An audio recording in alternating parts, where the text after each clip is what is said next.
My wife agreed to the divorce without hesitation, and before I could process it, the divorce papers arrived at my doorstep while I was stationed overseas. Shocked, I immediately called my wife, Lucy, who was adamant about the decision. "That's right," she said coldly. "I'll be seeking a substantial amount of alimony. It's your fault for constantly neglecting our family." To my dismay, my beloved daughter, Hazel, chimed in, "That's correct, Daddy. You have to take responsibility." Hearing Hazel's side with Lucy deeply wounded me. "This will make our lives easier," Lucy added, almost sounding like she relished in tormenting me. Little did she know, I had a plan. To swiftly obtain a divorce, move abroad, and transfer everything into her name. My name is George, and I'm a 55-year-old salesman currently leading the sales department at a prominent trading company. Much like my father, who also worked in sales, I spent a significant portion of my childhood overseas, which allowed me to become fluent in 5 languages. After high school, I moved in with my grandparents and attended a prestigious university. Following in my father's footsteps, I joined a trading company, aspiring to become a globe-trotting salesman. I had numerous employment options, but I chose my current organization due to its active involvement in global trade. Despite obstacles like the economic downturn following the bubble's burst and the stock market crash during the Lehman crisis, I managed to achieve remarkable results. The recent pandemic severely impacted the global economy, but we're gradually recovering. Overseas business trips have resumed, and as the sales head, I frequently travel for crucial negotiations. "Another trip, huh?" Lucy remarked sarcastically as I packed for my next journey. "This one might take a while," I responded calmly, "and I'm counting on you to take care of the house." Lucy smirked, turned away, and left the room. After finishing my packing, I headed to the living room for a break, only to overhear Lucy's discontented voice. "He's making a big show of packing by himself. So passive-aggressive." "Well, it's better if he doesn't need our help, isn't it?" Hazel replied in a conciliatory tone. I sighed, took a few steps back, and cleared my throat before entering the room. "Oh, Dad, are you all ready?" Hazel asked, reaching out to me, but Lucy remained silent, sulking as she turned away. "I'm ready to go," I declared. "Early departure is on the cards tomorrow. This journey will be a lengthy one." I prepared some coffee and returned to my quarters. Lucy and I have occupied separate bedrooms for almost 2 decades. She held seniority over me at the company, working the front desk. With her captivating appearance and effortless charm, she was the center of attention. Men from all corners flocked to her, desperate to capture her affection. Hailing from abroad, I lacked experience with women. I preferred the company of my high school and university friends, never having a romantic partner. To Lucy, I must have seemed like a mere child, undeserving of her time. Yet, as a newcomer, I gained recognition as a promising prospect, inadvertently becoming a sort of celebrity. One day, when I visited the reception, Lucy covertly handed me a hairpin with her phone number inscribed. Most would have been elated, but I was so engrossed in my work that I could not fathom the company's star bestowing such attention upon me. Thus, I disregarded her gesture. On her way home from work, she unexpectedly confronted me and insisted we go to a restaurant. While sipping her wine, she directly asked, "George, do you have a girlfriend?" Feeling nervous, I replied, "No, I'm too focused on learning the job right now." "Ah, you're so serious. But I've heard the executives have high hopes for you. You're talented and multilingual. A true rising star," she said, gazing at me with admiring eyes. I tried to downplay it, saying, "Speaking multiple languages is common here." "And your humility, too. You're truly remarkable," she remarked. Her words didn't particularly move me, but they seemed to inspire something in her. After several more shared meals, we somehow found ourselves in an approved relationship at the company. As my business trips abroad became more frequent, Lucy was always delighted. It's amazing you're taking solo international trips after just 1 year. You're definitely executive material, she'd say, her eyes shining with pride.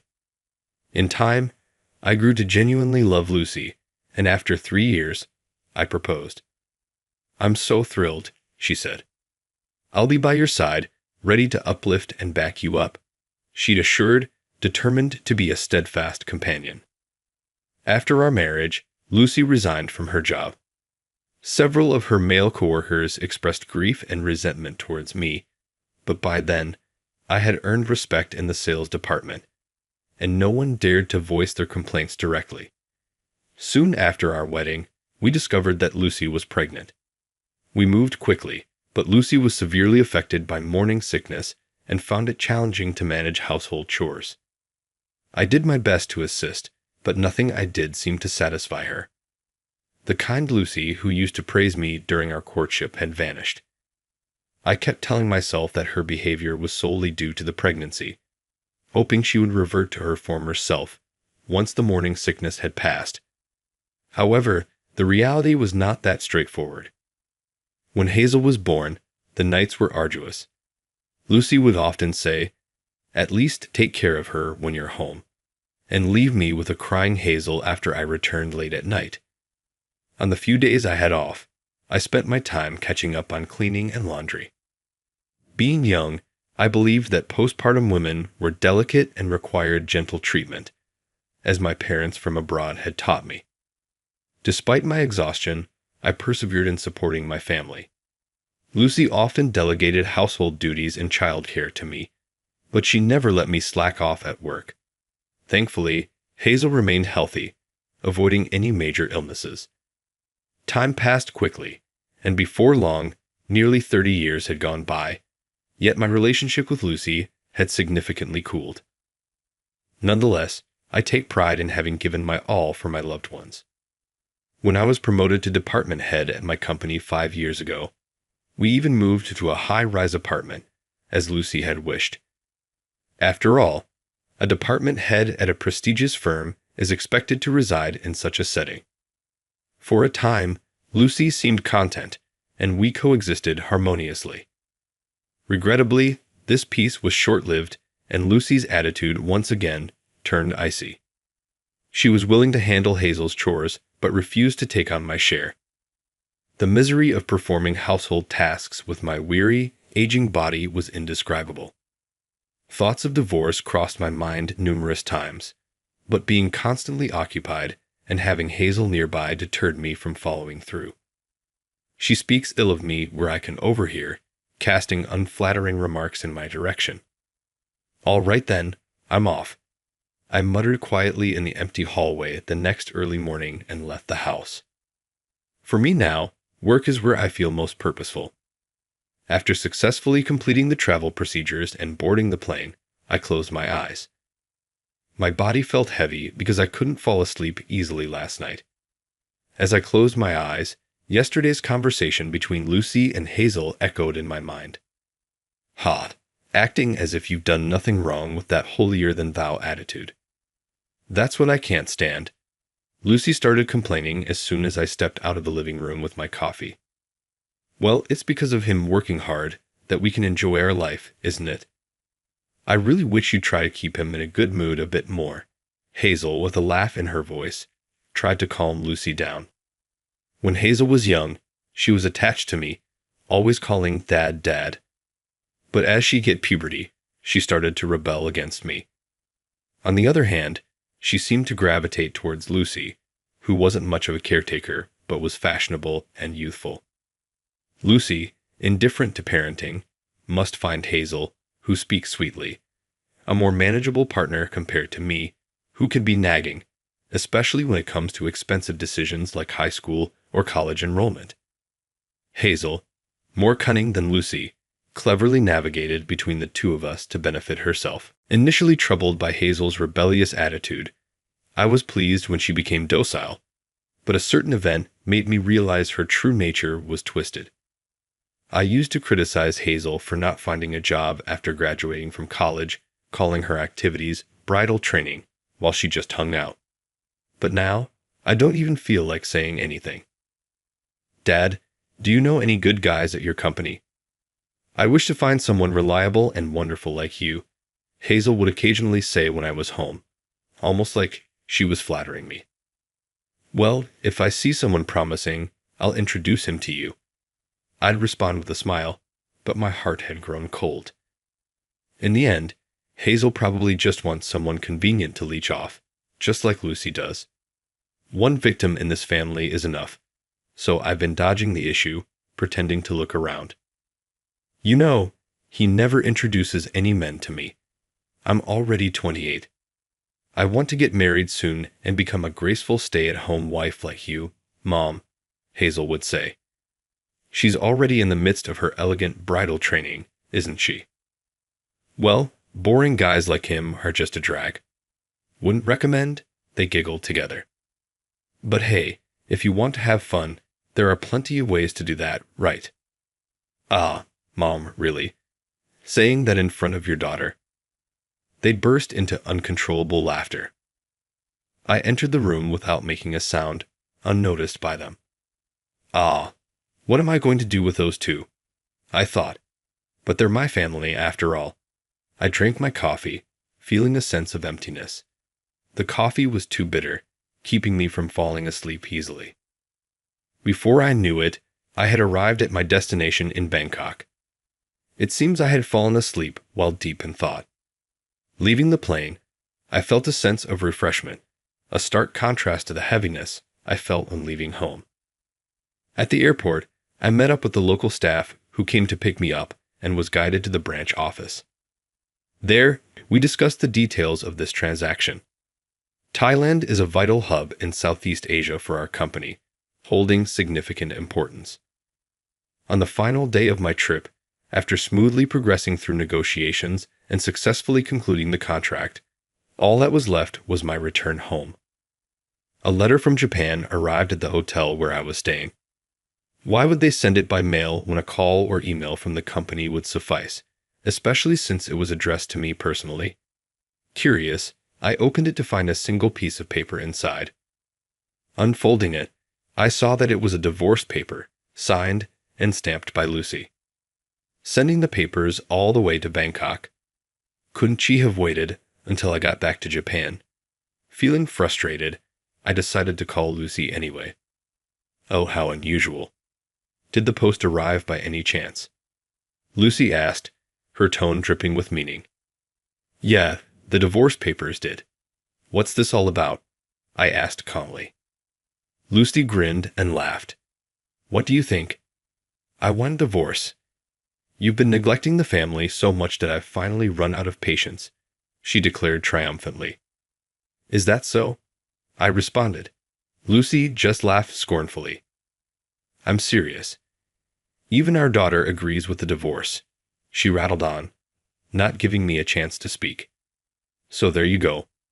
I'll be taking a hefty alimony. Thank you very much. It's all your fault for always disregarding the family. In the background, I could hear Hazel's voice. That's right, it's all Dad's fault. You better take responsibility, she said, berating me. This will make our lives easier. As I listened to their barrage of insults, Lucy burst out laughing. Come on, why so silent? Shocked at being dumped. Maybe he's crying over there. I quietly told them, Understood. Let's get a divorce. I'll give you everything I own. I promise. I'll also take the savings. You have no complaints, right?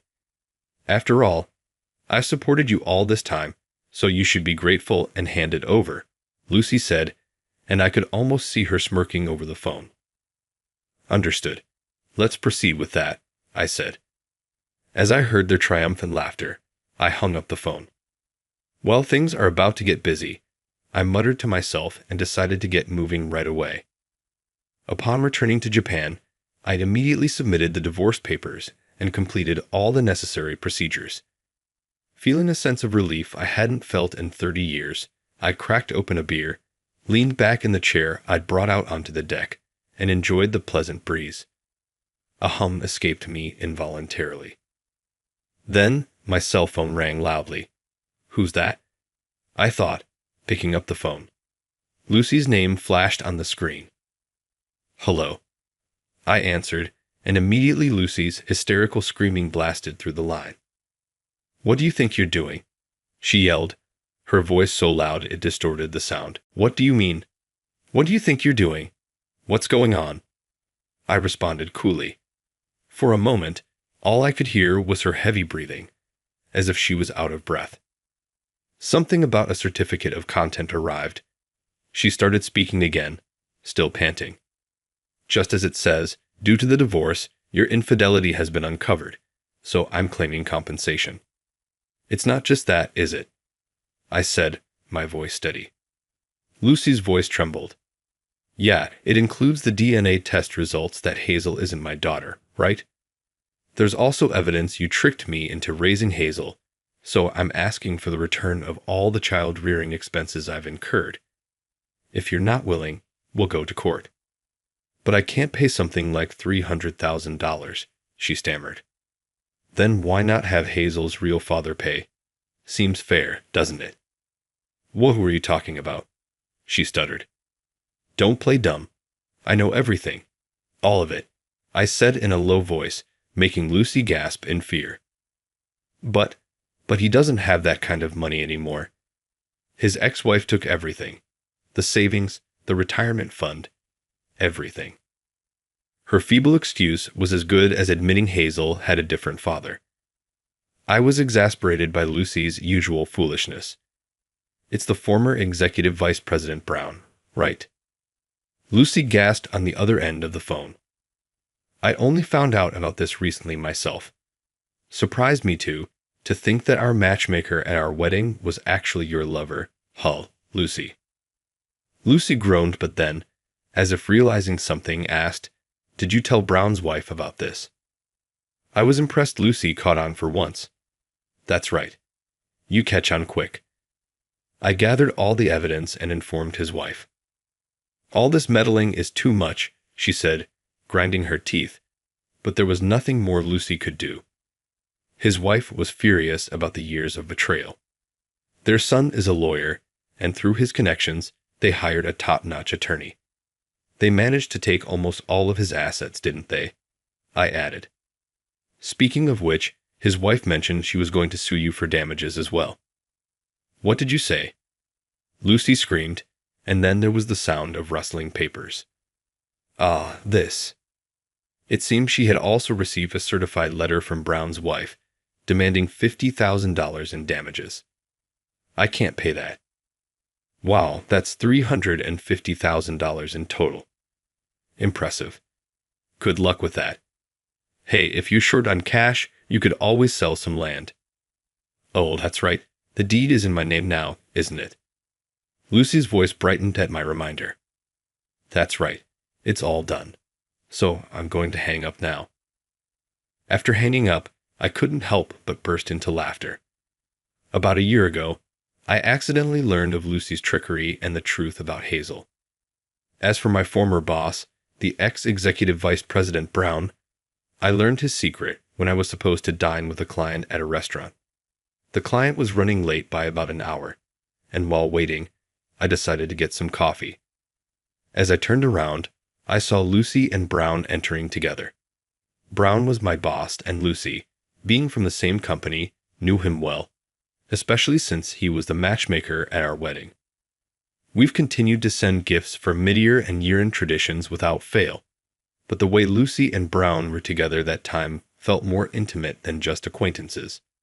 There was a strangely clingy vibe. I didn't say anything and immediately turned around, making sure they didn't notice me.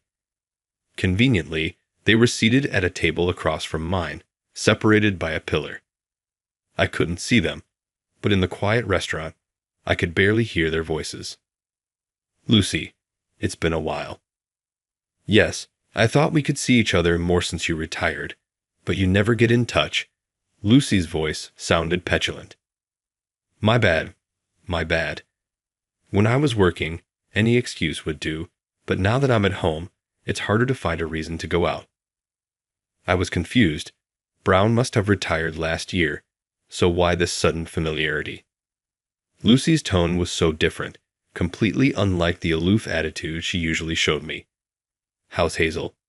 Is she doing well?" Lucy asked, her voice warm. "Yes, she's really into K-pop idols lately, making a fuss about going to their concerts," Brown replied. Hearing Hazel's name, I couldn't help but listen more closely. "Is that so? No prospective husbands in sight?" Lucy continued, "Not at all. I keep telling George to introduce her to some promising young men, but that incompetent fool can't bring a single decent suitor," she spat out. "Did she just call me incompetent?" Brown laughed lightly, mocking me as well. "That's to be expected of him. He's not the type to think ahead. Raising someone else's child for 30 years without a hint of suspicion just shows how oblivious he is." Someone else's child? That phrase kept echoing in my mind, leaving me panicked. "It was right after George proposed to you, so I let my guard down," Brown continued. "But it's good George never doubted it. He believed she was his own." They laughed together, joyously. "I really want to tell everyone she's my daughter. My wife and I only had sons, so having a daughter later in life is special," Brown added. "I'm pleased to hear you say that. Hazel knows you're her real father and is proud of it," Lucy responded. "Is that so? If she wants anything, make sure she tells me."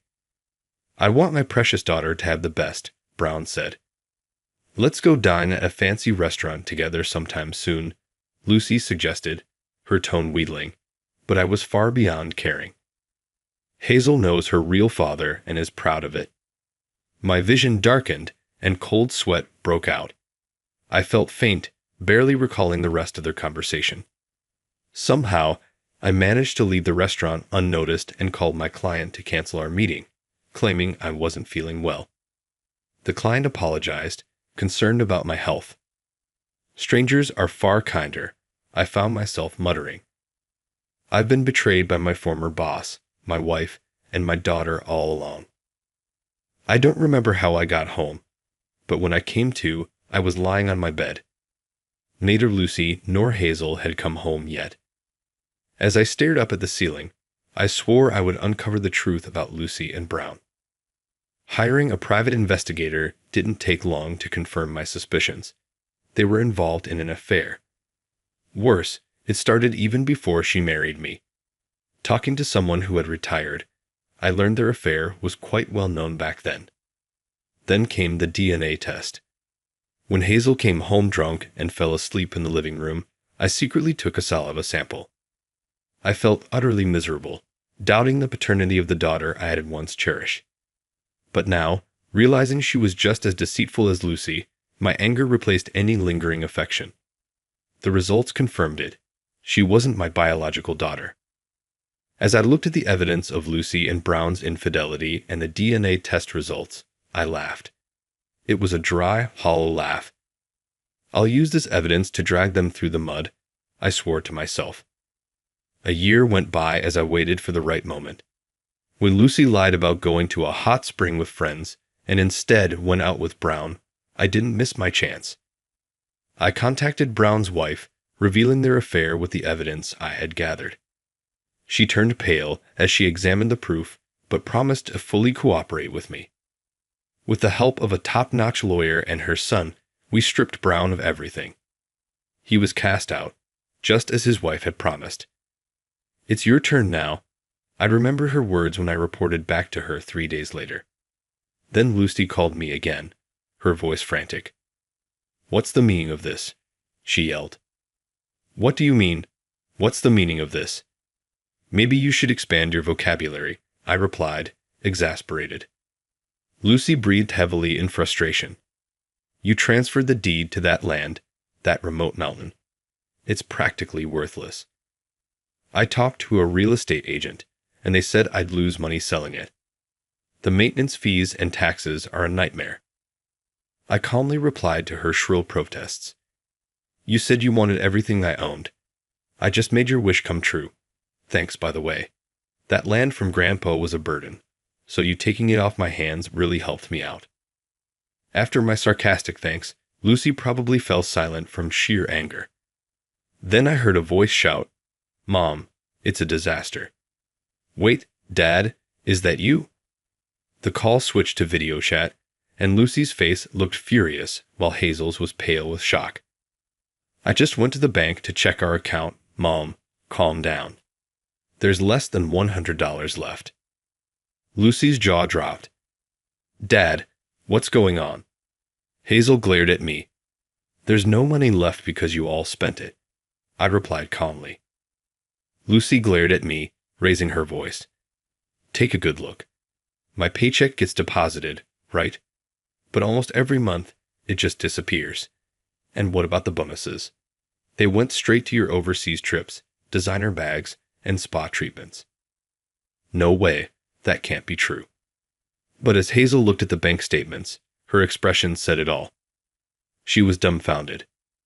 You know, George, Lucy continued, it's your job to take care of your wife and daughter. Yet, you haven't managed to save a single penny. You're utterly incompetent. I met her harsh words with a cold response. I haven't bought anything for myself since we got married. Everything was for you and Hazel. And what did I get in return? Betrayal and mockery. Why should I satisfy someone who treats me like that? Behind Lucy, I noticed Brown peeking out. It seemed he'd been there all along. Kicked out by his wife, he must have ended up at Lucy's place.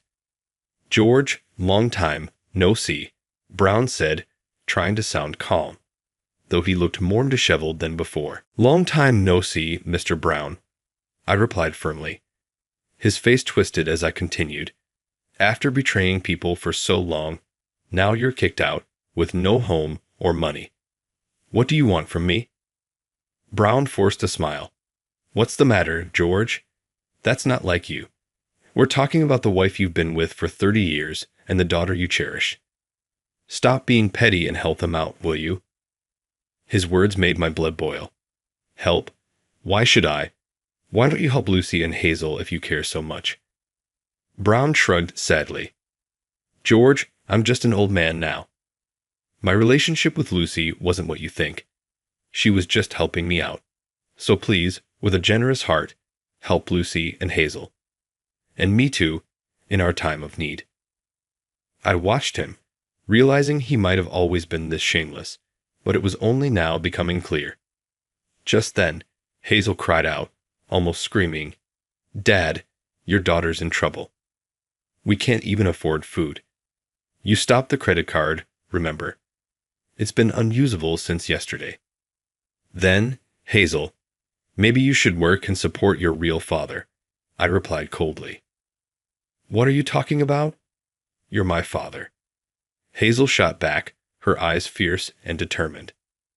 Didn't you say you'd rather have a rich executive as your father than someone incompetent like me?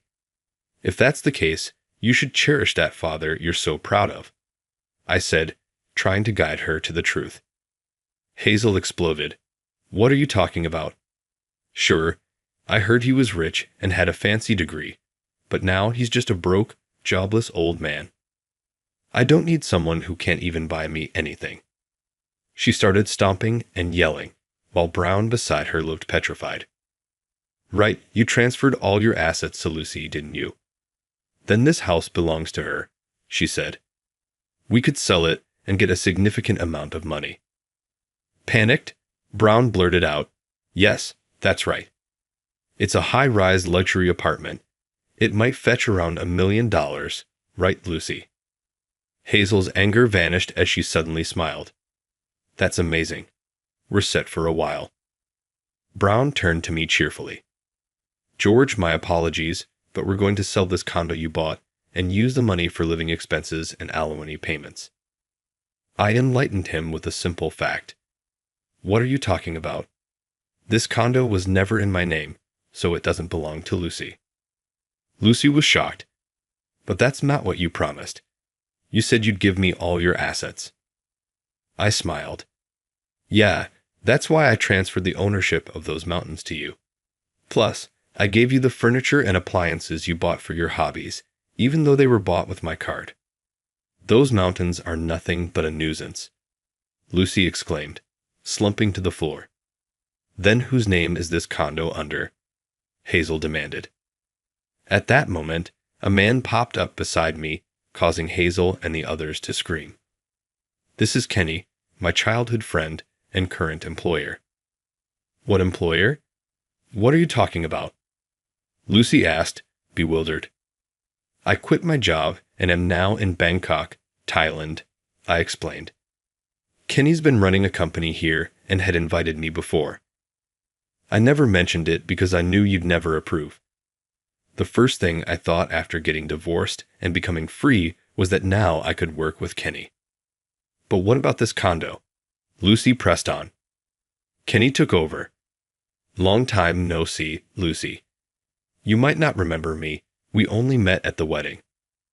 I bought this condo as an investment. I didn't want to rent it to just anyone, and when I heard George was looking for a place, I told him he could rent it cheaply while saving up to build his dream house after retirement. So that's why the condo is Kenny's, I added, watching as Lucy and the others looked disappointed, their plans to sell it thwarted. Kenny continued cheerfully, You'll probably hear from the real estate agent, but please move out by the end of this month.